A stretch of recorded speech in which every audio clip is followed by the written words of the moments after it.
Hello everyone, Assalamu alaikum. I hope you guys are doing great. So tonight we have the last group stage match between Australia and Oman. The group stage will be over tonight. From tomorrow we will be having the Super 8 stages of the Icc T20 World Cup 2026. So today we'll be talking about the summary of the group stage matches and the overall summary of the group stage.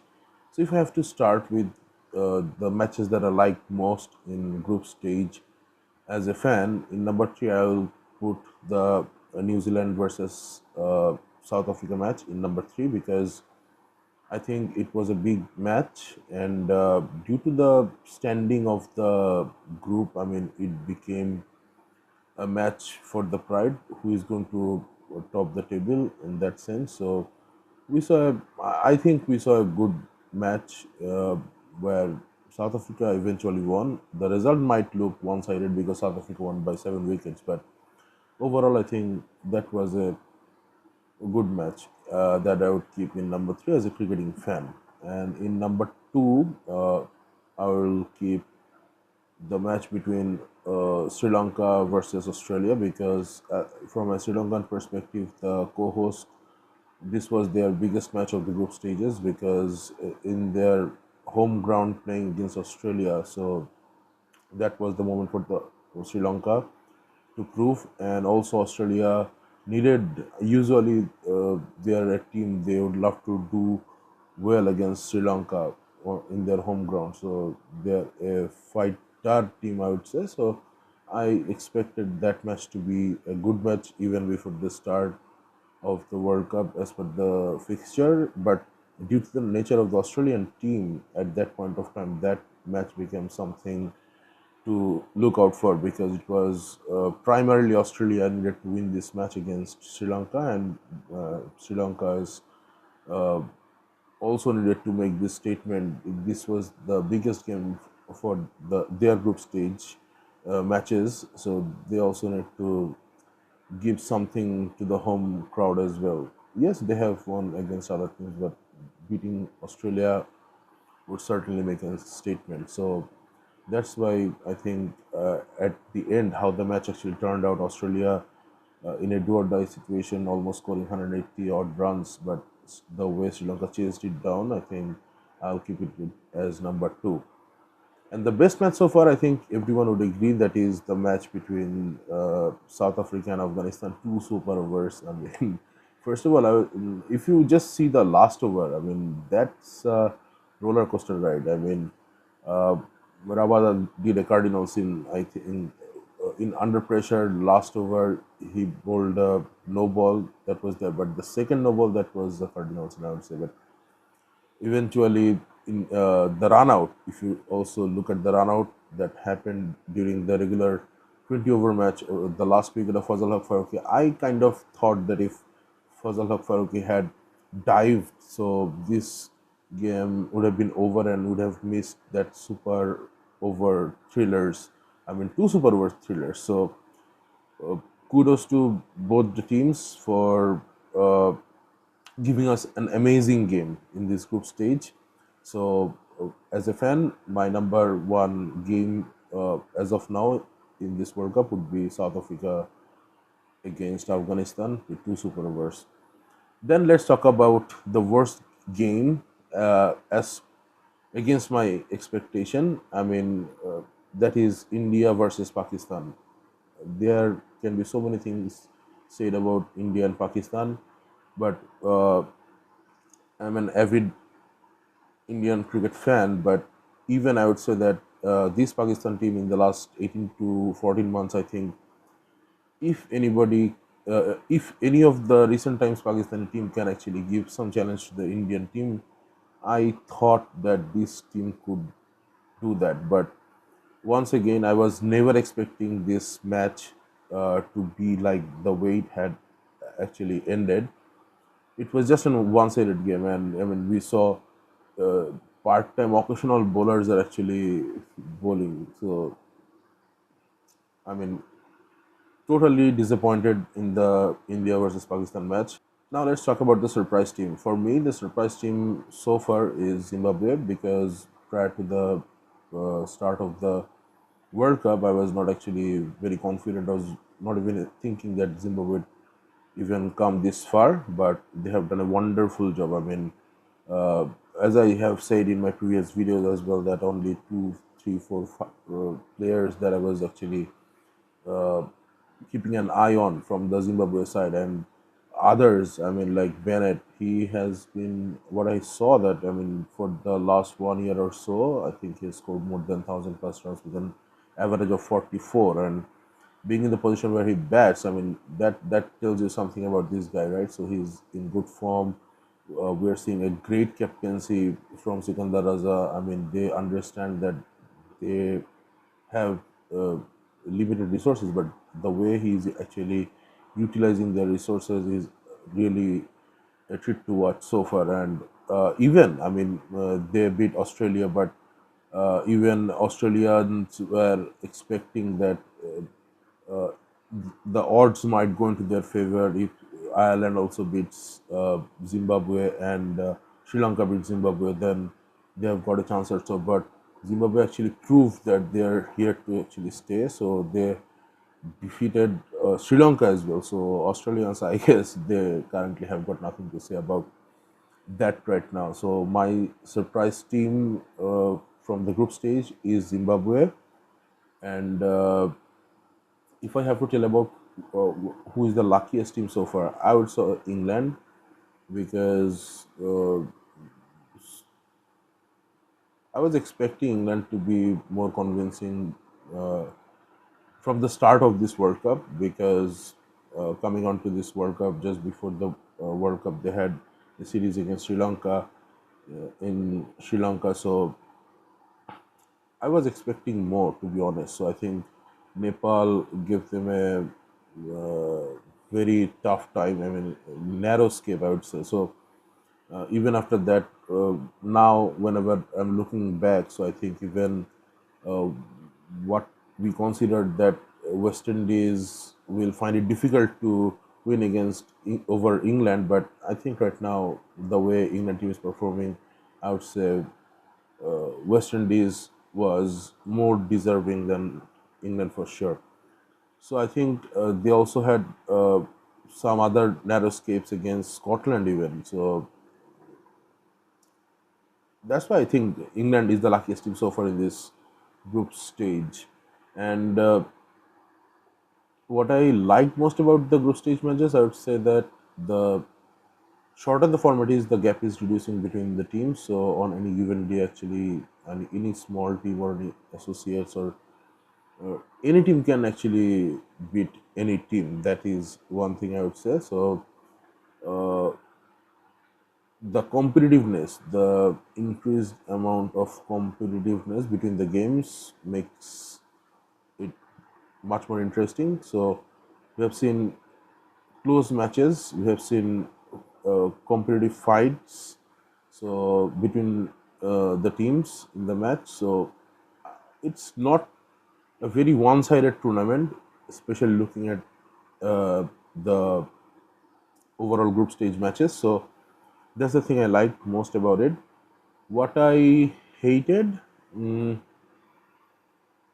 uh, I would say that one thing that I hated is the broadcasters' advertisements, because whenever you're watching the match in Star Sports or so you'll see that the Star Sports is actually have got advertisement where you get to see they are only talking about India and that's it. And the way they present other countries in the ad or their context in the game, so that's very demeaning. At least being a cricket fan, I don't find this a good culture. But I think this is going on. We have seen it for matches like India versus Pakistan. We are currently seeing it for India versus South Africa. So even before the start, they aired one or two advertisement as well. But that was okay. They were like trying to show or back their own team, but that's okay. That's their own story. But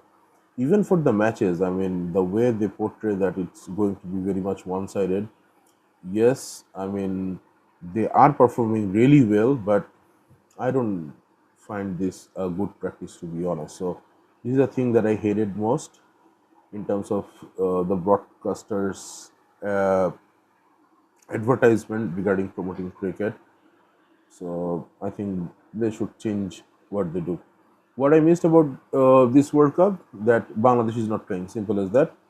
I think Bangladesh going into the World Cup after BPL and the way our players were in sync. Yes, I would not say that we were ready for semi-finals, but we could have given a good fight and could have made it to the Super 8. That's what I would say. Special mentions from the group stages, I would pick Yuvra Samra, Pathum Nisanka, and Shahid Farhan for their outstanding 100, because 100 is a 100, right? So you have to score 100, and in a T20 match, it's difficult. And they have done it. So out of the 300s, I would rank Yurba Samra as the number one because he did it against New Zealand, a very strong opponent and very strong team in this World Cup. Then I will keep Pathum Nisanka because he did in his home ground in front of a crowd, and he needed to actually uh, do well against Australia, because I mean he likes the pace and when the type of attacking batsman he is, he would love to have a go against the Australians. So he actually had a fantastic 100, but I will still keep it in number two. And number three, it's Shahid Farhan, because the pressure he was in, I mean, the Pakistani media was actually talking about dropping him on that precise match and giving Fakhar Zaman a chance. But I said that yeah, you need to give this guy some time, because when he's on form or when he's connecting the balls, I mean, it looks good, it looks elegant. So that's why, in terms of batsmen, I would keep mention these three from the group stages. Then, as captains, overall, I would take two. That is, one is going to be Surya Kumar Yadav. Then the next will be Sikandar Raza. Surya Kumar Yadav, because imagine in recent times, India in a T20 actually 77 for 6, and you have Surya Kumar on crease. And if you're following Surya Kumar for like last one and a half year, he is not in on the peak of his form, but he has got a very good team that is actually helping him to win matches. So at that point of time, the innings that he plays, being the captain of India and coming into the form as an indicator, or to some form to some extent, I would say. So that's why that innings actually is very important in a group stage match from Indian perspective, because if hadn't played such an innings, I don't know whether India would have won against US on that match or not, because the target would have become much more lower, and US would have given it a fair fight over there. So that's Surya Kumar Yadav, and for Sikandar Raza, he is another one. I think as a special mention, because once again, to me, I mean, he has been a very good player in the middle order. I mean, and a very good captain, and he has. Uh, it looks like he has got what it takes to extract the best out of his team so far, and that's why, I mean, no disrespect to Zimbabwe. I think they are deserving, and I think in their journey as a captain, as a leader, as overall with his bat and ball, to some extent, Sikandar Raza will be remembered for sure.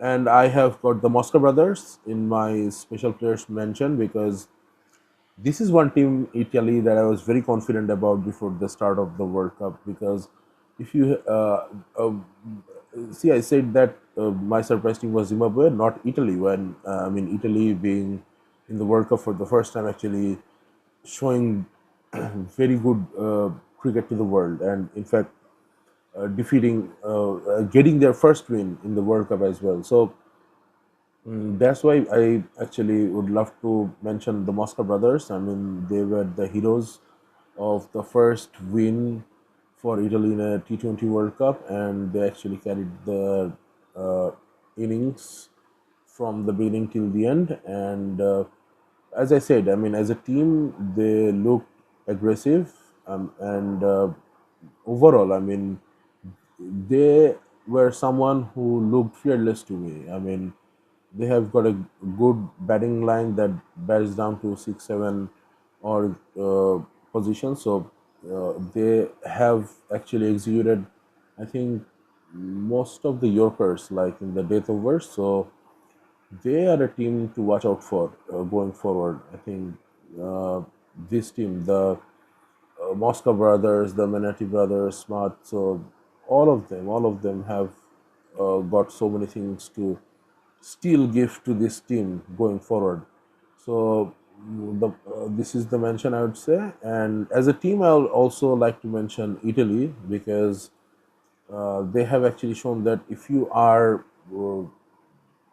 fearless and by the word fearless that I'm saying, but if you look at the way they have played in the overall matches, I would say they have been very much methodical. So not only the Italy team, I would like to mention their coaching staff and others like uh, I think their coach is some ex Canadian player. Davison is, I think, is their head coach, and Kevin O'Brien from Ireland is also in the team. But special shout out to Mohsin Sheikh, who is their analyst, who is a Bangladeshi, and I think he has done a very wonderful job, outstanding job, because the confidence that you see the players when they were in pressure situations, the way they batted through, it shows that the work of the analytics is actually helping them out to do better. So kudos to Mohsin Sheikh for his outstanding uh, job as the analyst for the Italian cricket team, and as a Bangladeshi, I think it's a proud moment for us as well. So that's the special mention as a team and as players, I would say. Oh, okay, sorry, just I missed out. In my special mentions, I didn't pick any bowlers. Okay, so from the group stage, if I had to pick any bowler, I would pick Shedlifon Starkwick from USA. I think he got 4 wickets against both India and Pakistan. So for a bowler coming from USA performing well against the top two teams of your group, I mean, taking 4 wickets, in fact. So, and 4 wickets against India, that batting lineup, and 4 wickets against Pakistan in the subcontinent against them, I think that's something that's praiseworthy. Yeah, there was a hat trick, but in my special mention of the players, I think I'll keep Shedley on Skakwick from USA. So that's how it is. And now, if I have to tell about the teams who are going to make it to the semifinals. First of all, I mean, I still believe that